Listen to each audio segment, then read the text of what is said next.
નમસ્કાર બાળ મિત્રો. આજે આપણે મુખ્યમંત્રી જ્ઞાન સાધના મેરિટ સ્કોલરશિપ પરીક્ષા 2025ના તૈયારી માટે ભેગા થયા છીએ. આજે હું વિષય લઈને આવ્યો છું સામાજિક વિજ્ઞાન અને ધોરણ છે 8. બાળ મિત્રો, મુખ્યમંત્રી જ્ઞાન સાધના મેરિટ સ્કોલરશિપ પરીક્ષા 2025નું જે પરીક્ષાનું માળખું છે તે પરીક્ષાનું પ્રશ્નપત્ર, જેમાં પ્રશ્નોની સંખ્યા 120 હશે અને કુલ ગુણ 120 હશે અને એના માટેનો સમય છે 150 મિનિટ. બાળ મિત્રો, તો હવે આપણે લાગી જઈએ પરીક્ષાની તૈયારી માટે, જેમાં પરીક્ષાના બહુવિકલ્પ સ્વરૂપના અને વિવિધ હેતુલક્ષી સ્વરૂપના પ્રશ્નો હશે. પરીક્ષાનું જે માધ્યમ હશે તે ગુજરાતી અને અંગ્રેજી ભાષામાં રહેશે. પરીક્ષા આપણા ધોરણ 8ના અભ્યાસક્રમ ઉપર આધારિત છે, જેમાં ગણિત, વિજ્ઞાન, ગુજરાતી, અંગ્રેજી, હિન્દી અને સામાજિક વિજ્ઞાન વિષય તથા તાર્કિક તર્ક ક્ષમતા કસોટી અને સામાન્ય જ્ઞાન આધારિત પ્રશ્નોની રહેશે, જેમાં વિષય વાઇઝ અલગ અલગ ગુણ છે. જેમાં આપણે જોઈએ કે બૌદ્ધિક ક્ષમતાના 40 ગુણ છે. બાળ મિત્રો, આ બૌદ્ધિક ક્ષમતાના જે 40 ગુણ છે એમાં આપણે વધુ ભાર મૂકી અને પૂરેપૂરા માર્ક્સ મળે એ માટેના પ્રયત્નો પણ કરવાના છે. સાથે ગણિત વિષયના 20 ગુણ, વિજ્ઞાન વિષયના 20 ગુણ, સામાજિક વિજ્ઞાન વિષયના 15 ગુણ, અંગ્રેજી વિષયના 10 ગુણ, ગુજરાતી વિષયના 10 ગુણ અને હિન્દી વિષયના 5 ગુણ, એમ કુલ 120 ગુણની કસોટી હશે. હવે આપણે જોઈએ કે સામાજિક વિજ્ઞાનમાં પ્રશ્નો કેવા હશે. તો એની તૈયારી માટેનો જે સ્ત્રોત છે એ આપણું ધોરણ 8નું પાઠ્યપુસ્તક ખૂબ અગત્યનું છે. ત્યારબાદ આપણી શાળામાં મળેલી સ્વઅધ્યયન પોથી પણ ખૂબ અગત્યની છે, જેમાં આપણને જુદા જુદા ભાગ મળેલા છે. એ દરેક ભાગમાં સામાજિક વિજ્ઞાન વિષયના જે પ્રશ્નો છે એની આપણે ખૂબ તૈયારી કરીએ. ત્યારબાદ બાળમિત્રો, બાયસેગ પર પ્રકાશિત થતા પાઠ પણ તમે દેખેલા હશે. તો આવા પાઠનો પણ આપણે અભ્યાસ કરવાનો છે અને તૈયારી કરવાની છે. હવે આપણે ધોરણ 8 સામાજિક વિજ્ઞાનનો પ્રથમ પ્રશ્ન લઈને આવ્યા છીએ. લોકસભા કયા વિષય ઉપર કાયદા ઘડવાનું કાર્ય કરે છે? જેનો પ્રથમ વિકલ્પ છે એ રાજ્ય યાદી, બીજો વિકલ્પ છે બી લોકસભા યાદી, ત્રીજો વિકલ્પ છે સી રાજ્યસભા યાદી, ચોથો વિકલ્પ છે ડી સંઘ યાદી. બાળ મિત્રો, હવે વિચારો કે આનો જવાબ કયો આવતો હશે. હા, તમારે વિચારવાનું છે કે લોકસભા છે, તો લોકસભા એક કેન્દ્રમાં કામ કરતી એક સંસ્થા છે. તો એક કેન્દ્રના વિષયો પર કામ કરે અને કાયદા ઘડે. તો વિચારો કયો જવાબ આવે. હા, તમે સાચા છો, સંઘ યાદી. કારણ કે રાજ્ય યાદી એ રાજ્યના એના ઉપર કામ કરે છે. લોકસભા યાદી આવો કોઈ વિષય જ નથી. રાજ્યસભા યાદી આવો પણ વિષય નથી. તો લોકસભા એ સંઘ યાદી ઉપર કામ કરે છે. હવે આપણે બીજો પ્રશ્ન જોઈએ. બીજો પ્રશ્ન છે પ્રશ્ન 2. તમે ભારતના પ્રથમ ભાષાના આધારે અલગ થયેલ રાજ્યમાં રહેતા હોય તો તમે કયા રાજ્યમાં રહેતા હશો? બાળમિત્રો, હવે વિચારવાનું છે. જેનો પ્રથમ વિકલ્પ છે એ ગુજરાત, બીજો વિકલ્પ છે બી આંધ્રપ્રદેશ, ત્રીજો વિકલ્પ છે રાજસ્થાન, ચોથો વિકલ્પ છે ડી મહારાષ્ટ્ર. બાળમિત્રો, આપણને જ્યારે 15મી ઓગસ્ટ 1947ના રોજ આઝાદી મળી એના પછી ભારતની અંદર વિવિધ રાજ્યોની ભાષાના આધારે રચના થઈ. હવે યાદ કરો, પ્રથમ રાજ્ય કયું ભાષાના આધારે બન્યું હશે? હા, વેરી ગુડ.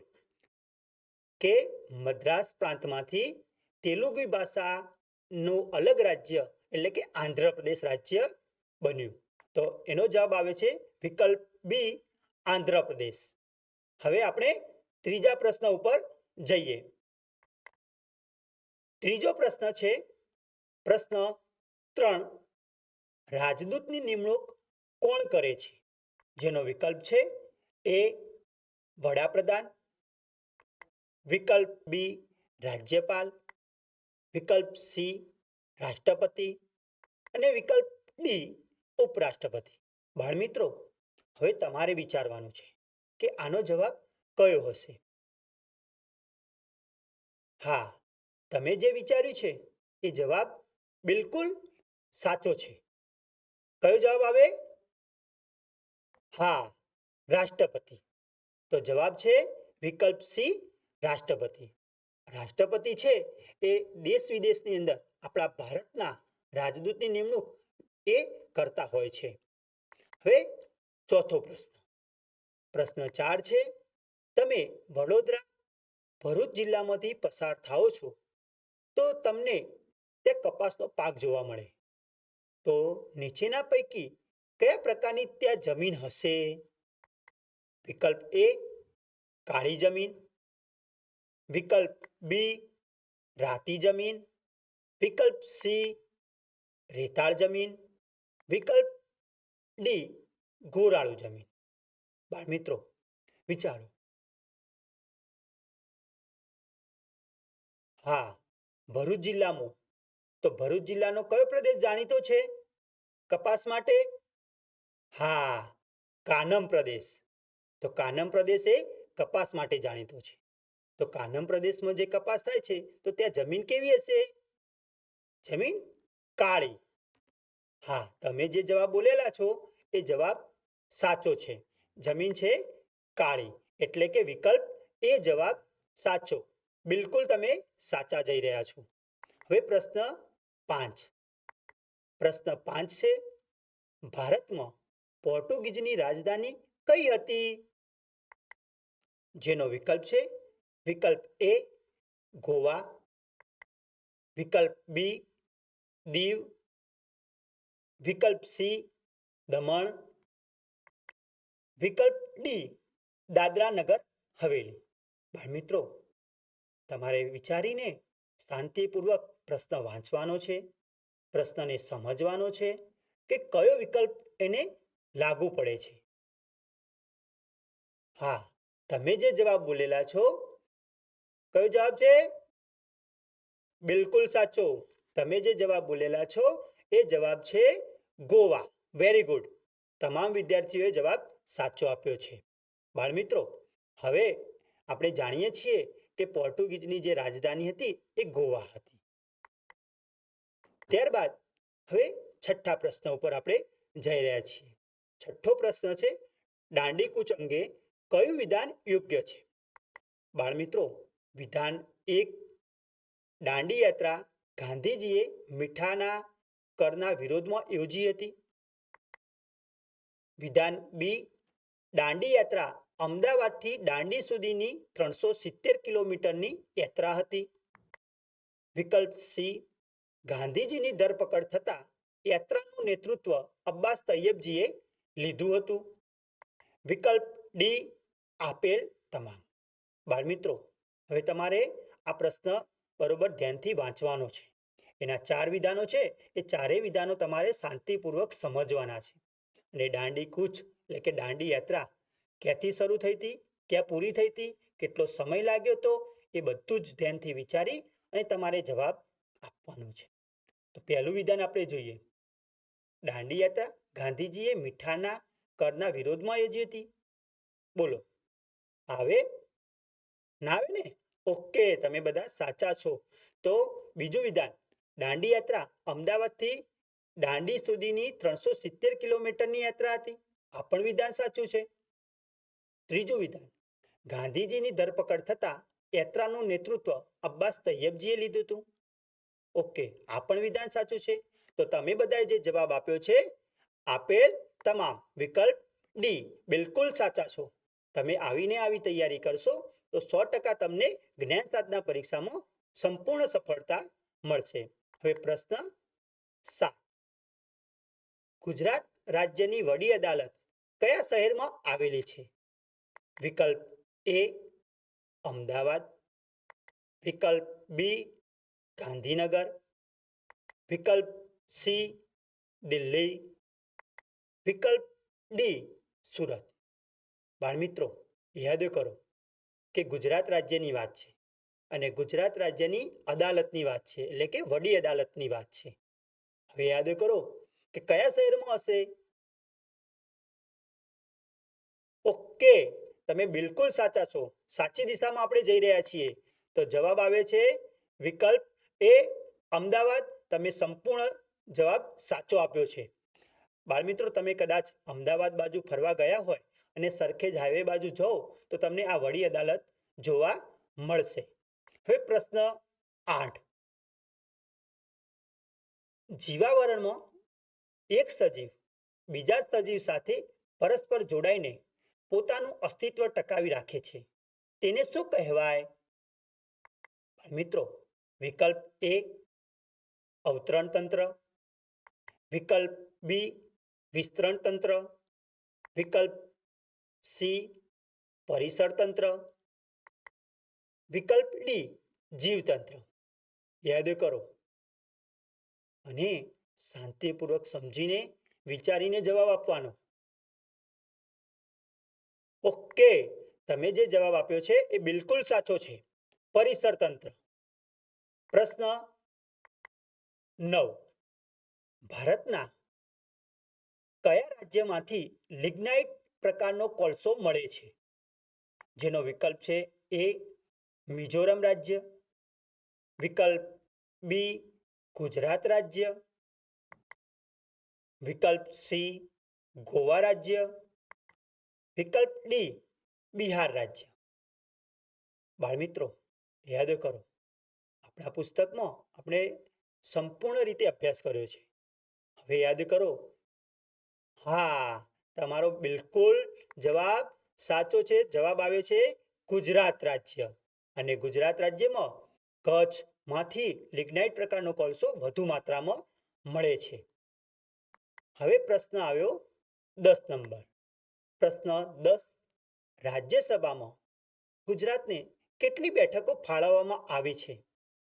જેનો વિકલ્પ છે એ 12 બેઠકો, વિકલ્પ બી 11 બેઠકો, વિકલ્પ સી 26 બેઠકો અને વિકલ્પ ડી 10 બેઠકો. હા, અને મિત્રો, યાદ કરવાનું છે, વિચારવાનું છે, સમજવાનું છે અને પછી આપણા પ્રશ્નનો વ્યવસ્થિત જવાબ આપવાનો છે કે ક્યાંક આપણે ખોટા ન પડીએ. યાદ કરો કે 12 બેઠકો એવી તો કોઈ બેઠકોની વાત જ હતી નહીં. હવે 11 બેઠકો અને 26 બેઠકોમાં આપણને કન્ફ્યુઝ છે. 10 બેઠકોની પણ એવી કોઈ વાત નથી. હા, હવે યાદ આવી ગયું ને કે 11 બેઠકો. તમારો જવાબ બિલકુલ સાચો છે, કારણ કે 26 બેઠકો એ લોકસભાની બેઠકો છે અને જ્યારે 11 બેઠકો એ રાજ્યસભાની છે. એટલે યાદ આવી ગયું ને? સરસ, વેરી ગુડ. હવે 11મો પ્રશ્ન. પ્રશ્ન છે 11. ઉલ ગુલાન ચળવળનું નેતૃત્વ કોણે કર્યું હતું? જેનો વિકલ્પ છે વિકલ્પ એ ગાંધીજી, વિકલ્પ બી ગુરુ ગોવિંદસિંહ, વિકલ્પ સી ઠક્કર બાપા, વિકલ્પ ડી બિરસા મુંડા. બાળમિત્રો, યાદ આવી ગયું ને? છત્તીસગઢમાં એક ચળવળ ચાલેલી અને એનું નામ હતું ઉલ ગુલાન ચળવળ. અને એ ચળવળનું નેતૃત્વ કોણે સ્વીકારેલું? યાદ કરો. હા, તમે જે જવાબ આપ્યો છે એ બિલકુલ સાચો છે. જવાબ છે વિકલ્પ ડી બિરસા મુંડા. જો ગાંધી બાપુ તો આવે નહીં, ગુરુ ગોવિંદ એ પણ આવતા નથી અને ઠક્કર બાપા એ પણ એનો જવાબ સાચો નથી. તો સાચો જવાબ છે બિરસા મુંડા. પ્રશ્ન 12. ખોટી જોડણી કઈ છે? બાળમિત્રો, જ્યારે આવો પ્રશ્ન પૂછાય ત્યારે વ્યવસ્થિત આપણે અભ્યાસ કરવાનો છે, સમજવાનું છે અને પછી જવાબ આપવાનો છે. પહેલો વિકલ્પ છે સાવરકર, જેમની સંસ્થા હતી મિત્ર મેલા, શ્યામજી કૃષ્ણ વર્મા, ઇન્ડિયા હાઉસ, લાલા લજપત રાય, ન્યૂ ઇન્ડિયા અને લોકમાન્ય ટિળક કેસરી. હવે એના વિકલ્પો છે વિકલ્પ એ 1, વિકલ્પ બી 2, વિકલ્પ સી 3, વિકલ્પ ડી 4. હવે યાદ કરો અને શાંતિથી વિચારવાનું છે. બધી જ જોડ વ્યવસ્થિત જોઈ અને સમજી અને પછી જવાબ લખવાનો છે. હા, તમારો જે જવાબ મળ્યો એ બિલકુલ સાચો છે. જવાબ આવે છે વિકલ્પ સી એટલે કે 3 નંબર. તો લાલા લજપતરાય જેની સંસ્થા ન્યૂ ઇન્ડિયા એ જોડણી ખોટી છે. જેમ કે સાવરકરની મિત્રમેલા નામની સંસ્થા સ્થાપી હતી એ આપણે જાણીએ છીએ, જે પાછળથી અભિનવ ભારત તરીકે ઓળખાઈ હતી. જ્યારે શ્યામજી કૃષ્ણ વર્મા એમને ઇંગ્લેન્ડમાં પોતાના ઘરને ઇન્ડિયા હાઉસ તરીકે પ્રચલિત કર્યું હતું. હવે ત્રીજો વિકલ્પ છે લાલા લજપતરાય. એ ન્યૂ ઇન્ડિયા એવી એમને કોઈ સંસ્થા કે છાપું શરૂ નહોતું કર્યું. લાલા લજપતરાયે ધ પંજાબી અને ધ પીપલ નામના સામયિકો શરૂ કર્યા હતા. લોકમાન્ય ટિળક એ કેસરી નામની એક પત્ર શરૂ કરેલું. તો ખોટો જવાબ છે લાલા લજપતરાય ન્યૂ ઇન્ડિયા. અને ન્યૂ ઇન્ડિયા નામનું જે શરૂ કરેલું હતું એ બિપિનચંદ્ર પાલ દ્વારા શરૂ કરેલું હતું. હવે પ્રશ્ન આવે છે 13. નીચેનામાંથી કયું આંદોલન ગુજરાતીઓની માતૃભાષા સાથે જોડાયેલું છે? વિકલ્પ એ હિન્દ છોડો આંદોલન, વિકલ્પ બી અસહકારનું આંદોલન, વિકલ્પ સી વિકલ્પ એ અને બી બંને, અને વિકલ્પ ડી મહાગુજરાત આંદોલન. આપણે યાદ કરવાનું છે કે કયું આંદોલન ગુજરાતીઓની માતૃભાષા સાથે જોડાયેલું છે. બરોબર સમજવાનું છે, વિચારવાનું છે. જે આંદોલનો જે 4 વિકલ્પ આપેલા છે એ વિકલ્પો વિશે પૂરેપૂરું ધ્યાનપૂર્વક સમજવાનું છે. બોલો હવે, બોલો કયો કયો જવાબ સાચો? હા, બિલકુલ વેરી ગુડ, સરસ. તમારો જવાબ છે વિકલ્પ ડી સાચો, મહાગુજરાત આંદોલન. હવે આગળનો પ્રશ્ન છે પ્રશ્ન 14. સૌપ્રથમ બનેલી ઘટનાથી શરૂ કરીને ક્રમમાં ગોઠવો. પહેલી ઘટનાનું નામ આપેલું છે દાંડી કૂચ, બીજી ઘટના આપેલી છે ચંપારણ સત્યાગ્રહ, ત્રીજી ઘટના આપેલી છે હિન્દ છોડો આંદોલન, ચોથી ઘટના આપેલી છે અસહકારનું આંદોલન. હવે આપણે એના વિકલ્પો જોઈએ. પ્રથમ વિકલ્પ છે વિકલ્પ એ 1, 3, 2, 4, વિકલ્પ બી 4, 2, 1, 3, વિકલ્પ સી 2, 4, 1, 3, વિકલ્પ ડી 1, 2, 3 અને 4. બાળમિત્રો, આ જે ઘટનાઓ છે એની ક્યારે બની હતી, કઈ સાલમાં એ શરૂ થઈ હતી, એનો આપણે ક્રમસર યાદ રાખવાની છે અને એનો ક્રમ લખવાનો છે. જ્યારે આવો પ્રશ્ન આવે ત્યારે બધી જ ઘટનાઓને યાદ કરવાની અને સમજી વ્યવસ્થિત જવાબ આપવાનો છે. બોલો હવે.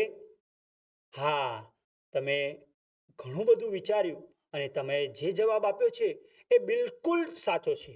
આપણે જવાબની સાચી દિશા તરફ જઈ રહ્યા છીએ. તો જવાબ છે વિકલ્પ સી એટલે કે 2 નંબર, એટલે કે ચંપારણ સત્યાગ્રહ પ્રથમ આવે, બીજો સત્યાગ્રહ એટલે કે 4 નંબર અસહકારનું આંદોલન, ત્રીજો 1 નંબર એટલે કે દાંડી કૂચ, અને ચોથું છે 3 નંબર હિન્દ છોડો આંદોલન. આમ એ ક્રમની અંદર એટલે કે પ્રથમ ચંપારણ સત્યાગ્રહ, ત્યારબાદ અસહકારનું આંદોલન, ત્યારબાદ દાંડી કૂચ અને ત્યારબાદ હિન્દ છોડો આંદોલન થયું હતું. એટલે કે આપણો જે જવાબ છે એ બિલકુલ સાચો છે. હવે પ્રશ્ન નંબર 15. નીચેનામાંથી કયું સંસાધન માનવ નિર્મિત સંસાધન નથી? જેનો વિકલ્પ છે એ વિદ્યુત, વિકલ્પ બી ભૂમિ, વિકલ્પ સી મકાન અને વિકલ્પ ડી સિમેન્ટ. બાળમિત્રો, હવે તમારે યાદ કરવાનું છે કે સંસાધન અને એમાં પણ માનવ નિર્મિત સંસાધન એટલે કે માનવ દ્વારા રચાયેલું ન હોય એવું સંસાધન કયું છે? હા, તમે જે જવાબ વિચારો છો એ બિલકુલ સાચો વિચારો છો. તો કયો જવાબ બોલ્યા તમે? Okay, very good. તમારો જવાબ એકદમ સાચો છે. તો જવાબ હતો વિકલ્પ બી, ભૂમિ, કે જે માનવ નિર્મિત સંસાધન નથી. જ્યારે વિદ્યુત, મકાન અને સિમેન્ટ એ માનવે બનાવેલા છે. જ્યારે ભૂમિ છે એ કુદરતી સંસાધન છે. એટલે એનો જવાબ આવશે વિકલ્પ બી, ભૂમિ. ઓકે, હવે આપણે 16મા પ્રશ્ન ઉપર જઈએ. 16મો પ્રશ્ન છે, ભારતીય બંધારણ માટે કઈ બાબત સાચી નથી? બાળમિત્રો, જ્યારે આવો પ્રશ્ન આવે ત્યારે બરોબર વ્યવસ્થિત વાંચવાનું, કારણ કે પાછળ સાચી છે કે સાચી નથી એવો વિકલ્પ આપેલો હોય. ત્યારે આવો પ્રશ્ન બરોબર ધ્યાનથી વાંચી સમજી અને પછી જવાબ આપવાનો. તો એની બાબતો જોઈએ. પહેલી બાબત છે, બંધારણની શરૂઆત આમુખથી થાય છે. બીજી બાબત છે, વિશ્વમાં સૌથી મોટું લેખિત બંધારણ છે. ત્રીજી બાબત છે, 26 જાન્યુઆરી 1947ના રોજ અમલમાં આવ્યું. ચોથી બાબત છે, મૂળભૂત હકોની સંખ્યા 8 છે. હવે એના વિકલ્પો જોઈએ, જેમાં પ્રથમ વિકલ્પ છે વિકલ્પ એ માત્ર 3, વિકલ્પ બી માત્ર 4, વિકલ્પ સી 3 અને 4, વિકલ્પ ડી 1, 3 અને 4. બાળમિત્રો, આ બધી જ બાબતો એટલે કે એના વિધાનો વ્યવસ્થિત સમજવાના છે, એનો અભ્યાસ કરવાનો છે અને પછી આપણે જવાબ તરફ જવાનું છે. તો આમાં છે, કઈ બાબત સાચી નથી? બોલો. હા, બિલકુલ, તમે યોગ્ય દિશામાં છો. સાચો જવાબ છે. તો જવાબ આવે છે કયો? ઓકે, સી નંબર, એટલે કે વિકલ્પ સી 3 અને 4 એ વિધાન સાચા નથી. આપણે જોઈએ કે બંધારણની શરૂઆત આમુખથી થાય છે, એટલે કે પ્રસ્તાવનાથી આપણું બંધારણની શરૂઆત થાય છે. બીજી વિગત હતી, વિશ્વમાં સૌથી મોટું લેખિત બંધારણ આપણા ભારત દેશનું છે, એટલે કે બીજું વિધાન પણ સાચું છે. ત્રીજું વિધાન, 26 જાન્યુઆરી 1947ના રોજ આપણું બંધારણ અમલમાં આવ્યું. તો ના, આ વિધાન ખોટું છે. 26 જાન્યુઆરી 1950ના રોજ આપણું બંધારણ અમલમાં આવ્યું.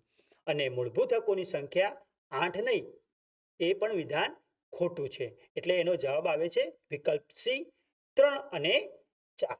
હવે નવા પ્રશ્ન તરફ જવું છે ને? ચાલો, હવે આવે છે 17મો પ્રશ્ન. 17મો પ્રશ્ન છે, જો બ્રહ્મો સમાજ અને એ સંસ્થાના સ્થાપક છે રાજા રામમોહન રાય. તો બીજી સંસ્થા આપેલી છે શાંતિ નિકેતન સંસ્થા. તો એના સ્થાપક કોણ હશે? તો જેનો વિકલ્પ છે વિકલ્પ એ દેવેન્દ્રનાથ ટાગોર, વિકલ્પ બી નરેન્દ્રનાથ દત્ત, વિકલ્પ સી રવિન્દ્રનાથ ટાગોર, વિકલ્પ ડી સ્વામી વિવેકાનંદ. બાળમિત્રો, સમજી વિચારી અને પછી આપણે જવાબ લખવાનો છે. બોલો, કયો જવાબ આવશે?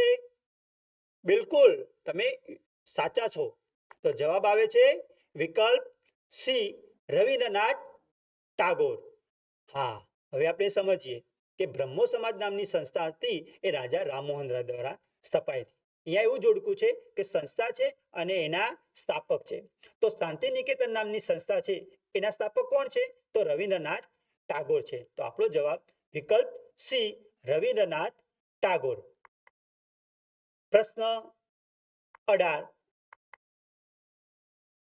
કઈ આપત્તિ એવી છે કે જે કુદરતી અને માનવ સર્જિત છે? જેનો વિકલ્પ છે વિકલ્પ એ તીડ પ્રકોપ, વિકલ્પ બી ભૂસ્ખલન, વિકલ્પ સી ભૂકંપ અને વિકલ્પ ડી દાવાનળ. વિચારવાનું છે, સમજવાનું છે અને પછી જવાબ આપવાનો છે કે જે આપત્તિ એવી છે કે જે કુદરતી આપત્તિ પણ ગણાય અને માનવ સર્જિત આપત્તિ પણ ગણાય. વિચારો અને યાદ કરો. હા, તમે બિલકુલ સાચા છો. તો સાચો જવાબ આવે છે વિકલ્પ ડી દાવાનળ. દાવાનળ એવું છે કે જે માનવ દ્વારા પણ સર્જાય છે અને કુદરત દ્વારા પણ સર્જાય છે. કે આ આપત્તિ એવી છે કે જે કુદરતી અને માનવ સર્જિત બંનેમાં સમાવેશ થાય છે. હવે આગળનો પ્રશ્ન છે પ્રશ્ન નંબર 19. પ્રશ્ન છે નીચે આપેલ જોડકાઓને જોડો. જેમાં વિભાગ એ ની અંદર 1 નંબર સંસદનું કાયમી ગૃહ, 2 નંબર સંઘના કારોબારીના વડા, 3 નંબર દેશના બંધારણીય વડા, 4 નંબર હાઉસ ઓફ પીપલ્સ. સામે વિભાગ બી છે જેની અંદર એ રાષ્ટ્રપતિ, બી વડાપ્રધાન, સી લોકસભા, ડી રાજ્યસભા, ઈ વિધાનસભા. બાળમિત્રો આ જોડકા જોવાના છે, સમજવાના છે અને હવે વિકલ્પ જોઈએ કે વિકલ્પ એ એકની સાથે સી, બેની સાથે એ, 3ની સાથે બી, 4ની સાથે ઈ. વિકલ્પ બી એકની સાથે ઈ, બેની સાથે બી, 3ની સાથે એ, 4ની સાથે ઈ. વિકલ્પ સી એકની સાથે ડી, બેની સાથે બી, 3ની સાથે એ, 4ની સાથે સી. વિકલ્પ ડી એકની સાથે સી, બેની સાથે બી, 3ની સાથે એ, 4ની સાથે ડી. મિત્રો વિકલ્પો સમજવાના છે અને પછી આપણે જોડકાઓની જોડ બનાવવાની છે અને એ સમજી અને પછી સાચો જવાબ આપવાનો છે. ધ્યાનથી વાંચવાના, કોઈ ભૂલ ન થાય એ પણ આપણે ધ્યાન રાખવાનું છે. હા બોલો, કયો જવાબ? હા, તમારો જવાબ સાચો છે. કયો જવાબ બોલ્યા? હા, વિકલ્પ હતો સી એકની સાથે ડી એટલે કે સંસદનું કાયમી ગૃહ એટલે કે રાજ્યસભા એ સંસદનું કાયમી ગૃહ છે જેનું વિભાજન થતું નથી એટલે કે એના સભ્યો 2/3 સભ્યો નિવૃત્ત થતા હોય છે. અને 2 સંઘના કારોબારી વડા એટલે કે એની સાથે આવે છે વડાપ્રધાન એટલે કે સંઘના જે દેશના જે વડા છે કારોબારી વડા એ વડાપ્રધાન છે. 3 નંબર દેશના બંધારણીય વડા એટલે કે એની સાથે એ એટલે કે રાષ્ટ્રપતિ. આપણા રાષ્ટ્રપતિ છે એ આપણા દેશના બંધારણીય વડા છે અને એ બંધારણીય વડા અને કારોબારી વડા વડાપ્રધાન છે. 4 નંબર હાઉસ ઓફ પીપલ્સ એની સાથે સી એટલે કે લોકસભા. લોકસભાને આપણે હાઉસ ઓફ પીપલ્સ એટલે કે લોકસભા તરીકે પણ એને ઓળખીએ છીએ. એટલે આપણો જવાબ વિકલ્પ સી એ સાચો છે. હવે આપણે નવા પ્રશ્ન તરફ જઈશું. હવે પ્રશ્ન નંબર 20. કયા યુદ્ધ પછી અંગ્રેજો વેપારીમાંથી સંસ્થાનના માલિક બન્યા? જેના વિકલ્પો છે એ પ્લાસીનું યુદ્ધ, બી બક્સરનું યુદ્ધ, સી મરાઠા યુદ્ધ, ડી મૈસૂર યુદ્ધ. બાળમિત્રો વિચારવાનું છે કે અંગ્રેજો ભારતની અંદર વેપાર કરવા માટે આવ્યા હતા અને વેપાર કરતા કરતા ભારતમાં અહીંયા માલિક બનીને બેસી ગયા છે. તો એવું કયું યુદ્ધ થયું હતું કે જેનાથી અંગ્રેજો સંસ્થાનના માલિક બન્યા? વિચારો, સમજો અને જવાબ આપવાનો છે. હા બાળ મિત્રો, તમારો જવાબ કયો છે? ઓકે, તમે સાચા છો. તો જવાબ છે વિકલ્પ એ પ્લાસીના યુદ્ધ. એટલે કે પ્લાસીનું જ્યારે યુદ્ધ થયું એના પછી અંગ્રેજો એ વેપારીમાંથી સંસ્થાનના માલિક બન્યા એટલે કે સિરાજુદ્દૌલાને હરાવી અને પછી બંગાળની જે સત્તા હતી એમના હાથમાં આવી એટલે કે માલિક બન્યા. ત્યારબાદ હવે પ્રશ્ન છે 21 નંબર. વ્યક્તિગત સત્યાગ્રહી તરીકે ગાંધીજીએ કોની પસંદગી કરી હતી? મિત્રો જેનો વિકલ્પ છે એ સરદાર વલ્લભભાઈ પટેલ, વિકલ્પ બી વિનોબા ભાવે, વિકલ્પ સી જવાહરલાલ નહેરુ, વિકલ્પ ડી મૌલાના આઝાદ. સમજો, વિચારો, વાક્ય પણ વાંચવાનું છે અને પછી જવાબ આપવાનો છે. જેના 4 વિકલ્પો છે એ ચારેય વિકલ્પો સમજવાના છે અને પછી ધ્યાનપૂર્વક આપણે જવાબ આપવાનો છે. વાંચી લીધું બધાએ? ઓકે. તો બોલો જવાબ કયો છે? હા, તમારો ભાઈ જવાબ સાચો છે. તો જવાબ આવે છે વિકલ્પ બી, વિનોબા ભાવે. ગાંધી બાપુએ વ્યક્તિગત સત્યાગ્રહી તરીકે વિનોબા ભાવેની નિમણૂક કરેલી, જે હિન્દ છોડો આંદોલન વખતે. હવે પ્રશ્ન આવે છે 22 નંબર. 22મો પ્રશ્ન છે, પૃથ્વી પર મીઠા પાણીનો જથ્થો કેટલા ટકા છે?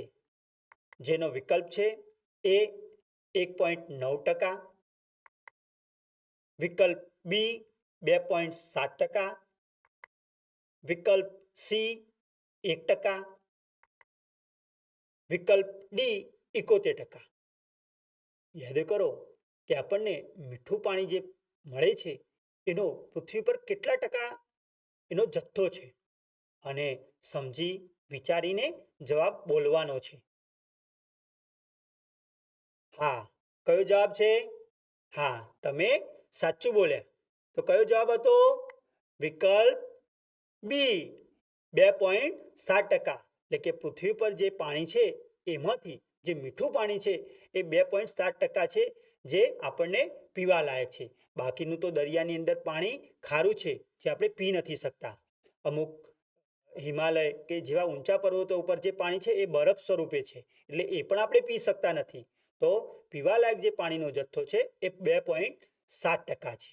એ તમે જે જવાબ બોલ્યા છો એ સાચો છે.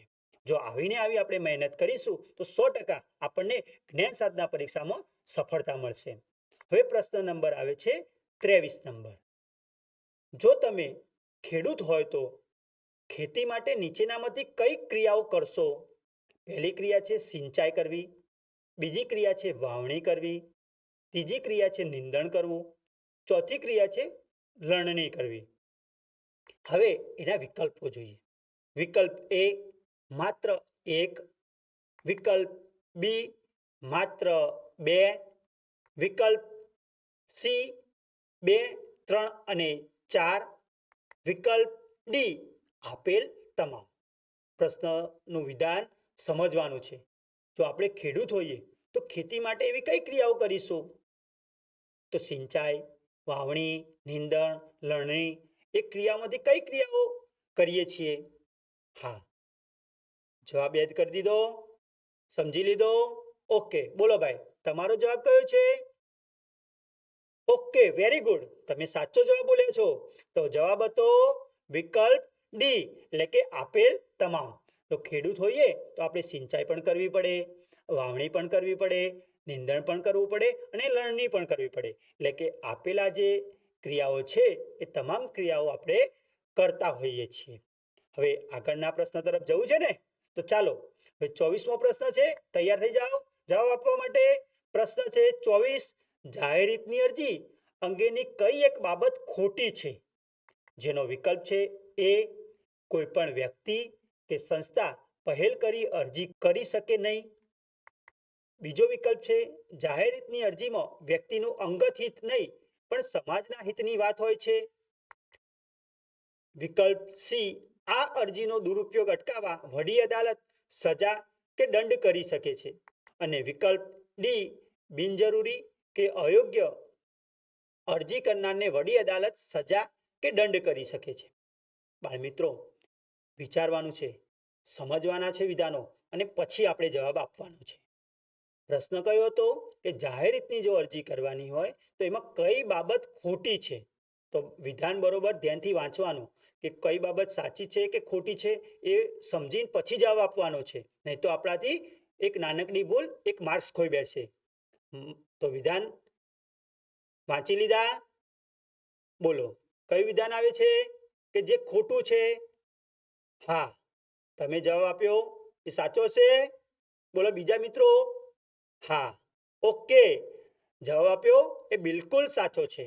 તો જવાબ આવે છે વિકલ્પ એ કોઈ પણ વ્યક્તિ કે સંસ્થા પહેલ કરી અરજી કરી શકે નહીં. આ વિધાન ખોટું છે, કારણ કે જાહેર હિતની અરજી કોઈ પણ વ્યક્તિ પણ કરી શકે અને સંસ્થા પણ કરી શકે. એટલે આ વિધાન અહીંયા ખોટું છે. બીજું વિધાન છે જાહેર હિતની અરજીમાં વ્યક્તિનું અંગત હિત નહીં પણ સમાજના હિતની વાત હોય છે, એટલે આ વિધાન સાચું છે. આ અરજીનો દુરુપયોગ અટકાવવા વડી અદાલત સજા કે દંડ કરી શકે, આ પણ જાહેર હિતની અરજી માટે વિધાન સાચું છે. બિનજરૂરી કે અયોગ્ય અરજી કરનારને વડી અદાલત સજા કે દંડ કરી શકે, આ વિધાન પણ સાચું છે.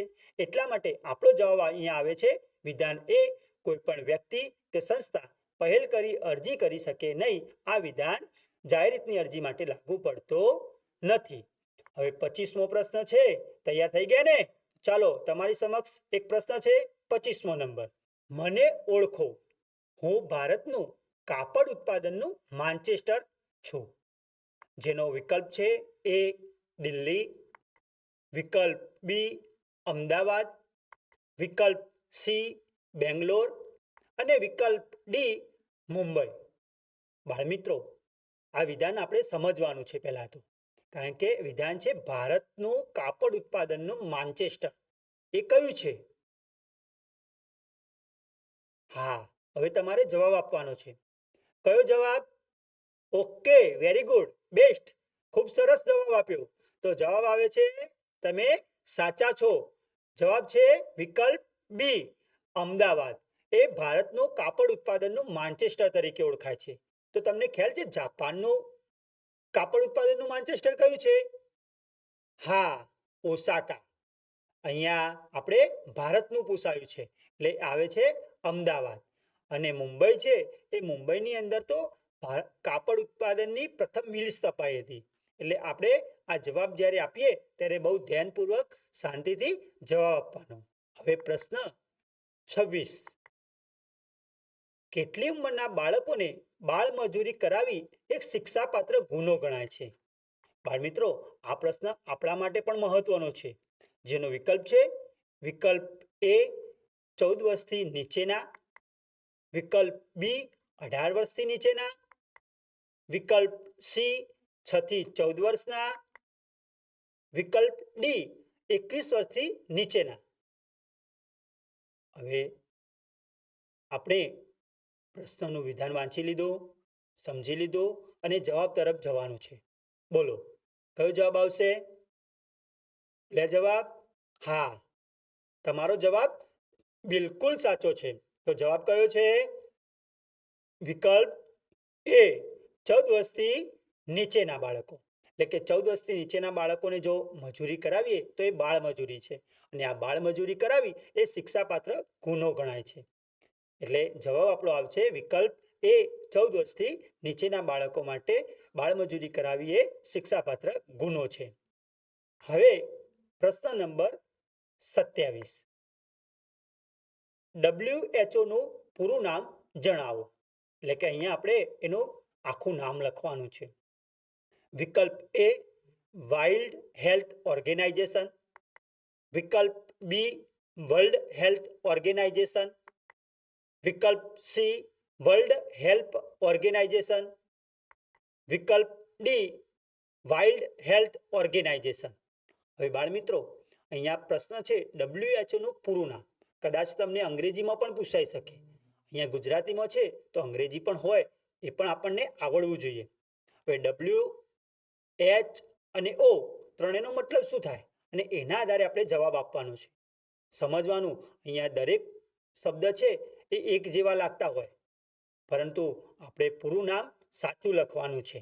એટલે સમજી અને પછી જવાબ આપવાનો છે. બોલો, કયો જવાબ આવશે? હા, કયો જવાબ છે? જવાબ છે વિકલ્પ બી વર્લ્ડ હેલ્થ ઓર્ગેનાઇઝેશન. હા, એટલે કે તમે જે જવાબ આપ્યો છે એ બિલકુલ સાચો છે.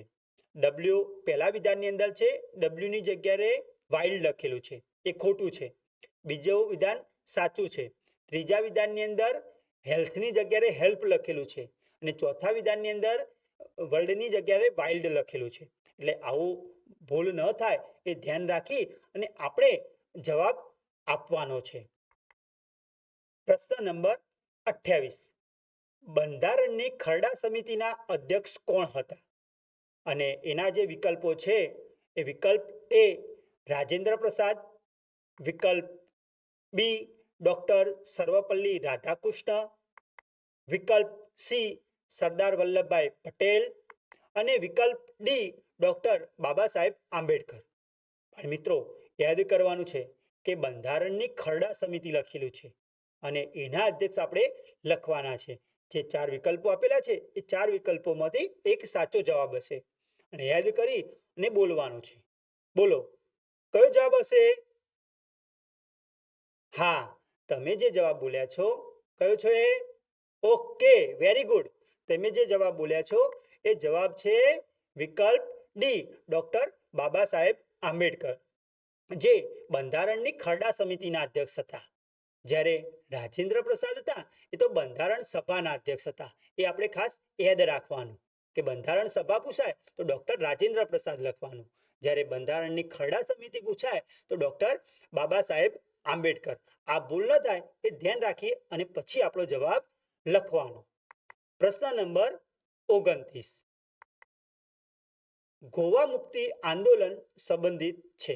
એટલે કે જે નીચે વિધાનો આપેલા છે એ વિધાનો કયા ગોવા મુક્તિ આંદોલન સાથે સંબંધ ધરાવે છે? જેમાં પહેલું વિધાન છે ભારતમાં અંગ્રેજી શાસનને સમાપ્ત કરવા માટે ગોવા મુક્તિ આંદોલન થયું હતું. બીજું વિધાન ભારતમાંથી પોર્ટુગલ સંસ્થાનો દૂર કરવા માટે ગોવા મુક્તિ આંદોલન થયું હતું. ત્રીજું વિધાન ભારતમાંથી ફ્રાન્સિસ સંસ્થાનો દૂર કરવા માટે આંદોલન થયું હતું. ચોથું વિધાન ભારતમાંથી ડચ સંસ્થાનો દૂર કરવા માટે ગોવા મુક્તિ આંદોલન થયું હતું. તો કયું વિધાન છે જે સાચું છે?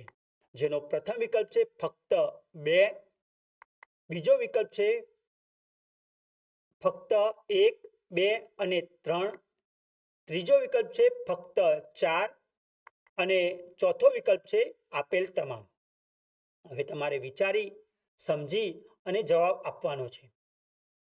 હા, તમને યાદ આવી ગયું ને? હા, કયો જવાબ? તમે જે બોલ્યા છો એ બિલકુલ રાઈટ છો, બિલકુલ સાચા છો. તો જવાબ આવે છે તમારો જવાબ સાચો, વિકલ્પ એ ફક્ત 2, જે ભારતમાંથી પોર્ટુગલ સંસ્થાનો દૂર કરવા માટે ગોવા મુક્તિ આંદોલન થયું હતું. હવે પ્રશ્ન આવે છે 30 નંબર. બાયોગેસ વિશે કયું વિધાન સાચું છે? જેમાં વિધાન એ તેમાંથી નીંદણ મુક્ત જૈવિક ખાતર પ્રાપ્ત થાય છે. બી બાયોગેસ સસ્તો અને ઉપયોગમાં સરળ છે. સી બાયોગેસ રસોઈ બનાવવામાં ઉપયોગી છે. ડી આપેલ તમામ. બાળ મિત્રો, આ બાયોગેસ માટેના જે વિધાનો આપેલા છે એ ચારેય વિધાનો આપણે વાંચવાના છે, સમજી અને પછી જવાબ આપવાનો છે કે કયું વિધાન બાયોગેસ માટે સાચું છે. હા, કયું વિધાન? ઓકે, તમે બિલકુલ સાચા છો. તો વિધાન છે વિકલ્પ ડી આપેલ તમામ. એટલે કે બાયોગેસમાંથી નીંદણ મુક્ત જૈવિક ખાતર પણ પ્રાપ્ત થાય છે, બાયોગેસ સસ્તો અને ઉપયોગમાં સરળ પણ છે અને બાયોગેસ રસોઈ બનાવવામાં ઉપયોગી પણ છે. તો આ જે જવાબ છે એ આપેલ તમામ એ ત્રણેય વિધાનો સાચા છે. એટલે કે તમારો જવાબ બિલકુલ સાચો છે. બાળ મિત્રો, તમને ખૂબ મજા આવી હશે. મુખ્યમંત્રી જ્ઞાન સાધના મેરિટ સ્કોલરશિપ પરીક્ષા 2025ની આપણે તૈયારી કરી. તો બાળ મિત્રો, જો આવીને આવી તમે તૈયારી કરશો તો 100% આગામી જે મુખ્યમંત્રી જ્ઞાન સાધના મેરિટ સ્કોલરશિપ પરીક્ષા 2025 છે એમાં તમને સંપૂર્ણ સફળતા મળશે. તમારે ધ્યાનપૂર્વક આ તમામ વિડીયો જોવાના છે, સમજવાના છે અને બીજા મિત્રોને પણ એનું ધ્યાન દોરવાનું છે કે આવા વિડીયો જોવે અને આ પ્રશ્નોની તૈયારી કરે તો 100% આપણને સફળતા મળશે. Best of luck. ખૂબ ખૂબ આભાર.